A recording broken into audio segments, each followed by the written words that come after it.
Hello my dear friends, आप सभी को मेरा प्यार भरा नमस्कार। और एक बार फिर से आपके अपने लकी सर यूट्यूब चैनल पर मैं लोकेश सिंह शेखावत आपका हार्दिक स्वागत करता हूं, अभिनंदन करता हूं, वंदन करता हूं। दोस्तों, कल की क्लास में हमने राव जोधा के पुत्र राव सातल और राव सूजा के बारे में विस्तृत जानकारी प्राप्त की थी। साथ ही एक चैलेंज क्वेश्चन भी दिया था कि राव जोधा ने अपनी किस पत्नी की याद में रानीसर तालाब का निर्माण करवाया था, जिसका जवाब रानी जसमादे होगा। यानी पत्नी का क्या नाम था? रानी जसमादे। और इसका जवाब बंटी यादव, रोहित यादव, नरेंद्र सिंह और किस्मत कंवर ने दिया था। आप सभी विद्यार्थी बधाई के पात्र हैं और इस ओर से आपके उज्जवल भविष्य की मंगल कामना करता हूं कि आप अपने लक्ष्य को जल्द से जल्द हासिल करें।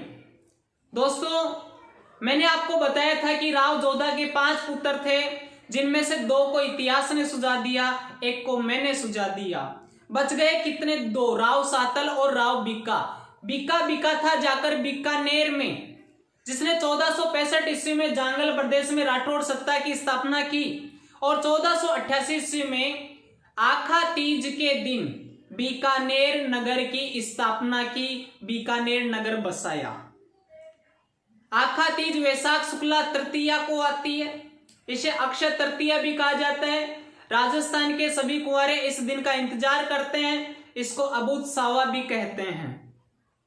जो राव जोधा ने जोधपुर नगर की स्थापना की 13 मई 1459 ईस्वी को। चिड़िया टूक की पहाड़ी पर मेहरानगढ़ दुर्ग का निर्माण करवाया। राव सातल ने सातलमेर नामक नगर बसाया, जो पोखरण की राजधानी होता था। सातलमेर में रामदेव जी ने भैरव नामक राक्षस का वध किया था।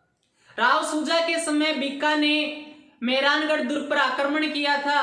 तब राव सूजा ने अपनी राजमाता जसमादे के कहने पर बीका को कुछ राज चिन्ह दिए थे।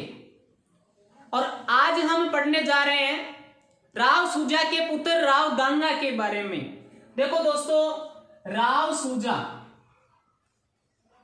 के एक बेटा था जिसका नाम था राव वाघा, लेकिन यह शासक नहीं बना। तो शासक कौन बना? राव सूजा का दूसरा बेटा था जिसका नाम था राव गांगा, यह शासक बना। अब आपसे कोई भी पूछे कि यह कब से कब तक शासक बना, यह शासक बना था 1515 ईस्वी में और 1532 ईस्वी तक शासक रहा था। कब तक रहा था? 1532 ईस्वी तक शासक रहा था। यानी इसका शासन काल कब से कब तक है? 1515 से 1532 ईस्वी तक। मैंने ट्रिक में आपको बताया था कि गंगा था तो संगा था, संगा था तो गंगा है, संगा था तो गंगा था, गंगा था तो संगा है। कहने का मतलब ये है दोस्तों, गंगा है तो संगा है। यानी कोई आपसे पूछे कि जब मारवाड़ का शासक राव गांगा था तो उस समय मेवाड़ का शासक कौन था? यानी राव गांगा के समय मेवाड़ का शासक कौन था? राणा सांगा था। कौन था? राणा सांगा, जिसे संग्राम सिंह प्रथम के नाम से जाना जाता है, जो इतिहास में संग्राम सिंह प्रथम के नाम से प्रसिद्ध है, जिसकी एक आंख नहीं थी, एक हाथ नहीं था, एक पैर नहीं था, यानी एक पैर से लंगड़ा था, जिसके शरीर पर कुल 80 घाव थे। और 80 घाव होने के कारण कर्नल जेम्स टोड ने, किसने? कर्नल जेम्स टोड ने क्या कहा? सैनिकों का भग्नावशेष कहा। किसको कहा? राणा सांगा को कहा। किसने कहा? कर्नल जेम्स टोड ने कहा। क्यों कहा? क्योंकि राणा सांगा के शरीर पर मृत्यु के समय तक कुल कितने घाव थे? 80 घाव थे। ये वही सांगा है जिसने पाती पर्वण लिखा। क्या लिखा? पाती पर्वण लिखा। यानी राणा सांगा ने खानवा के युद्ध से पहले राजपूताना के सभी राजपूत शासकों को एक पत्र लिखा। किसके लिए? आमंत्रित करने के लिए, खानवा के युद्ध में सहायता करने के लिए राजपूताना के शासकों को जो पत्र लिखा गया था उसे क्या कहा गया? पाती पर्वण कहा गया। पाती पर्वण किसने लिखा? राणा सांगा ने लिखा। तो मैंने ट्रिक बताई थी कि गंगा था तो सांगा था, सांगा था तो गंगा है। होता क्या है दोस्तों, राव गंगा राणा सांगा की सहायता करने के लिए, किसकी? राणा सांगा की सहायता करने के लिए 4000 सैनिक भेजता है, यानी 4000 सैनिकों की एक सेना भेजी। किसने? राव गंगा ने। किसकी सहायता करने के लिए? राणा सांगा की सहायता करने के लिए।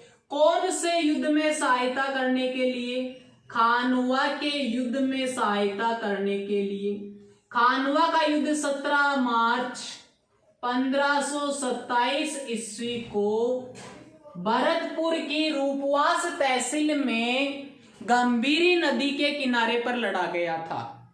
नदी कौन सी थी? गंभीरी नदी थी। तहसील कौन सी थी? रूपवास तहसील थी। जिला कौन सा था? भरतपुर था। और राज्य कौन सा था? राजपूताना, जिसे वर्तमान में राजस्थान के नाम से जाना जाता है। तो खानवा के युद्ध में 17 मार्च 1527 ईस्वी को राणा सांगा की सहायता करने के लिए राव गंगा ने 4000 सैनिकों की एक सेना भेजी। लेकिन सवाल यह उठता है कि किसके नेतृत्व में भेजी? 4000 सैनिकों की सेना राव गंगा ने अपने पुत्र मालदेव के नेतृत्व में भेजी। तो कोई भी आपसे पूछे कि राणा सांगा की सहायता करने के लिए मारवाड़ के किस शासक ने सेना भेजी थी? राव गंगा ने। कोई ये पूछे कि राणा सांगा की सहायता करने के लिए मेवाड़ से जो सेना आई थी उसका नेतृत्व किसने किया? तब आपका जवाब होना चाहिए रावी मालदेव ने। क्या होना चाहिए? रावी मालदेव ने। थोड़ा सा पानी पी लेता हूं, गला बैठ गया। Thank you. तो ध्यान देना है, राव मालदेव के नेतृत्व में सेना आई और भेजी किसने? राव गंगा ने भेजी थी। यह खानवा का युद्ध बाबर और राणा सांगा के मध्य लड़ा गया था, जिसमें बाबर विजयी हुआ और बाबर ने इस युद्ध के बाद गाजी की उपाधि धारण की थी। कौन सी उपाधि? गाजी की।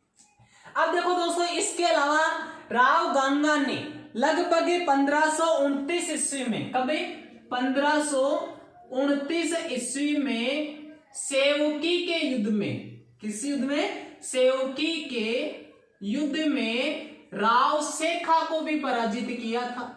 किसको पराजित किया? राव सेखा को हराया, यानी राव सेखा को पराजित किया था। दो बातें ध्यान रखनी है, राणा सांगा की सहायता की, 1529 ईस्वी में सेवकी के युद्ध में राव सेखा को हराया था। देखो दोस्तों, राव गंगा अफीम का सेवन करता था। किसका सेवन करता था? अफीम का सेवन करता था। ध्यान देना है, किसका सेवन करता था? अफीम का।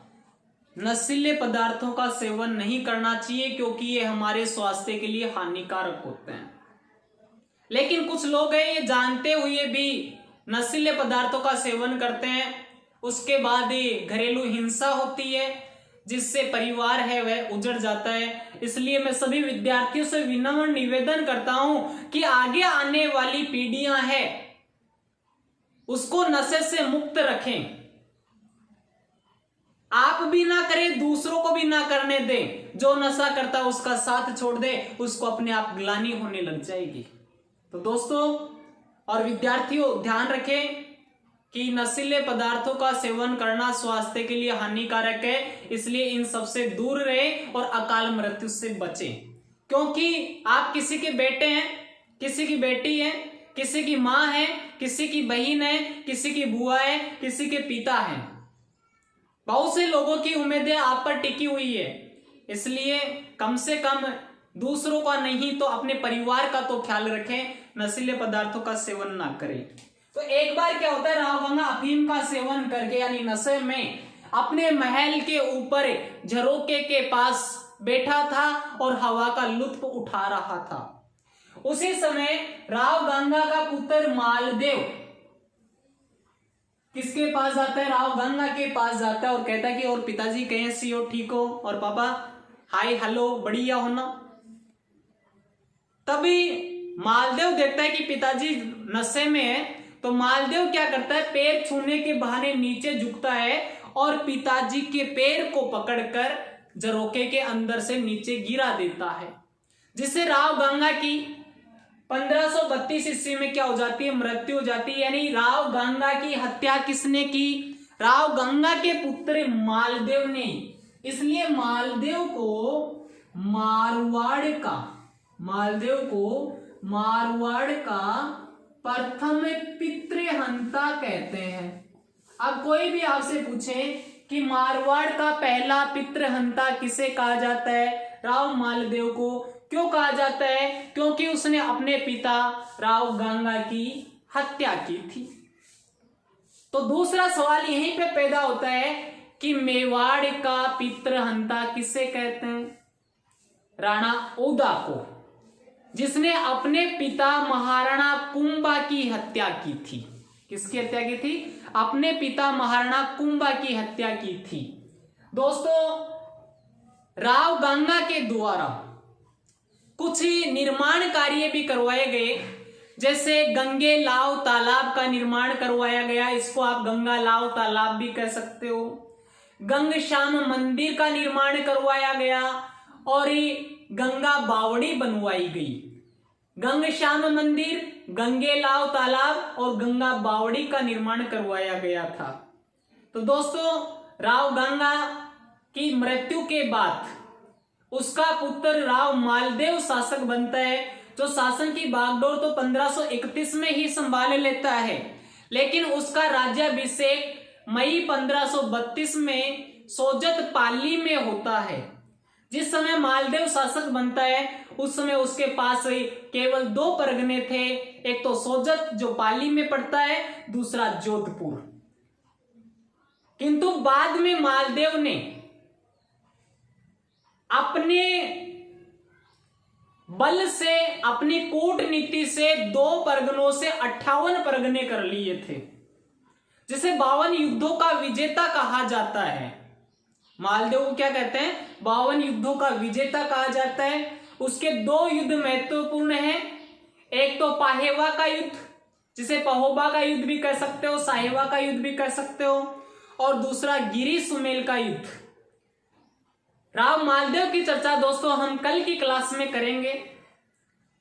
आज का जो हमारा चैलेंज क्वेश्चन है वह दोस्तों यह है कि राव सातल के द्वारा कौन सा नगर बसाया गया था और वह नगर किसकी राजधानी था। यानी एक प्रश्न में 2 प्रश्न हो गए। राव सातल के द्वारा कौन सा नगर बसाया गया और वह नगर किसकी राजधानी था।